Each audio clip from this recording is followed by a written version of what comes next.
បាទជំរាបសួរនេះគឺចូលដល់វីដេអូទី3បាទចឹងវីដេអូទី2គឺយើងតាក់ទងជាមួយនឹងការបំពេញជីវប្រវត្តិរូបសិស្សបាទ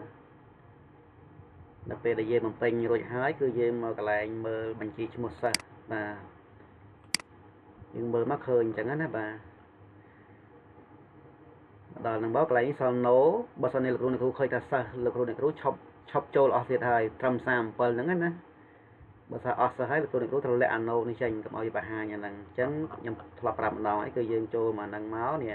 កាប្រួយនេះដោះធីកកន្លែង no ដាក់ធីកកន្លែង no គឺវាបង្ហាញ no ដោះធីកកន្លែង no មានថាវាលាក់អូខេមកវាលាក់ចាបាទអញ្ចឹងដល់សល់តែសិស្សប៉ុន្មានអ្នកសល់ប៉ុណ្ណឹងទេមើលកន្លែង print preview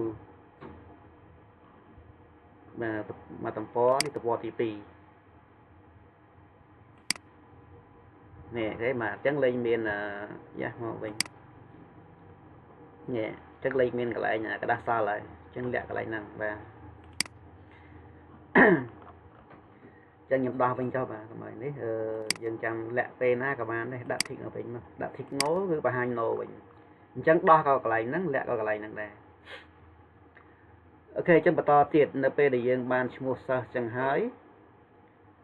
យើងមើលកន្លែង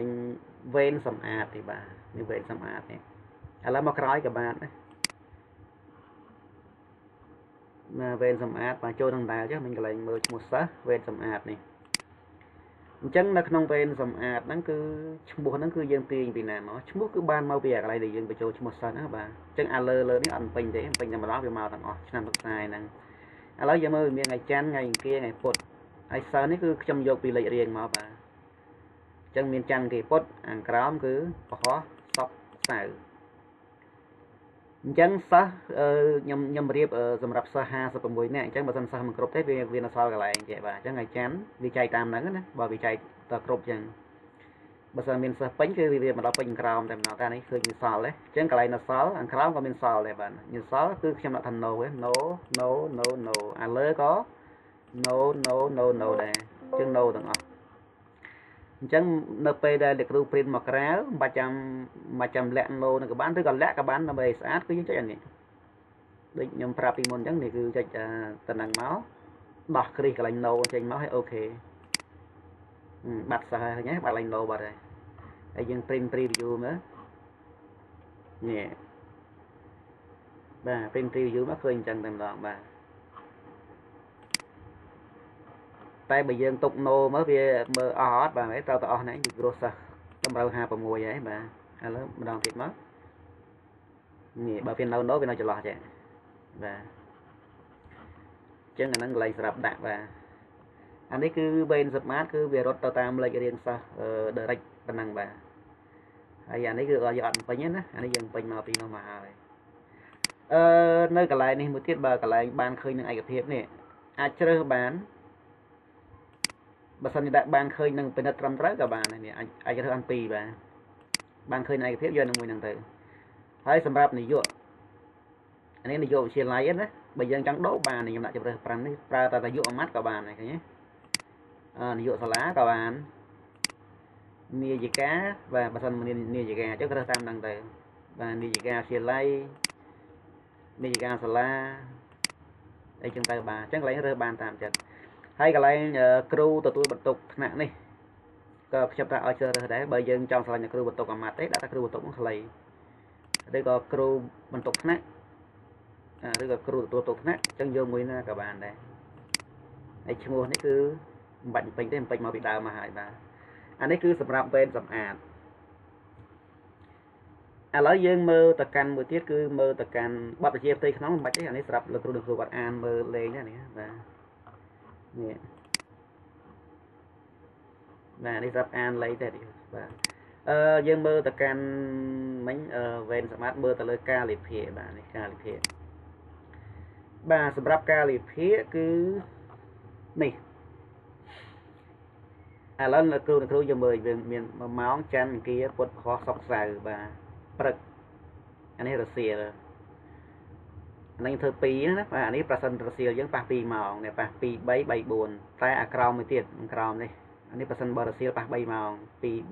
3 4 4 5អញ្ចឹងលោកគ្រូមើលកន្លែងនេះ ឧទាហរណ៍ថាលោកគ្រូអ្នកគ្រូ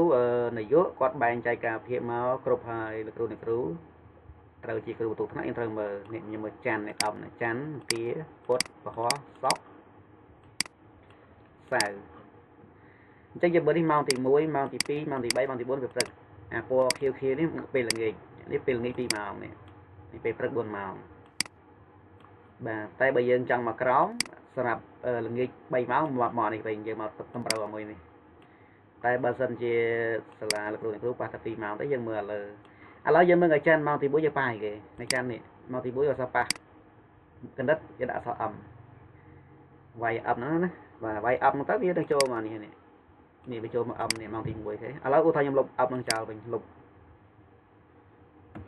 ឃើញបាត់វានេះគេទៅ x ទេនេះតែបើយើងលុប up នេះទៀត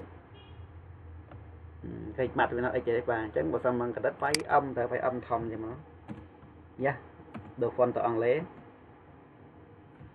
បាទវាយ M យ៉ា M វាយ M ទៅអញ្ចឹងវាមក M នេះវិញគេនេះអានេះវាយ M ទៀតមកជាមក M នេះហ៎បាទអញ្ចឹងវាយតាមទៅអានេះបើយើងដាក់លេខវាមកជាលេខទេនេះហ៎បាទអញ្ចឹងកន្លែងហ្នឹងលោកគ្រូវាយឲ្យគ្រប់ទៅថ្ងៃច័ន្ទម៉ោងទី1ប៉ះអីម៉ោងទី2 3ប៉ះឲ្យហើយអស់ទៅវានឹងលុបចូលមកនេះមកនេះហើយតែបើលោកគ្រូប៉ះ3ម៉ោងមកដូរក្រោមនេះមកដូរក្រោមនេះបាទបែបហ្នឹងអញ្ចឹងដល់ពេលដែលយើងចង់ទៅមើល preview មើលនេះអានេះប៉ះ2ម៉ោងបើសិនជាលោកគ្រូ3ម៉ោងលោកគ្រូមើលចុចមើលទៅនេះចុចមួយទៀតនេះ3ម៉ោងទៅកាន់ទំព័រទី2តែបើយើងប៉ះ2ម៉ោងទេមកកាន់ទំព័រទី1មកនេះបាទមើលតាមហ្នឹងអញ្ចឹងយើងអាចដាក់កាលវិភាគខ្លួនឯងបាន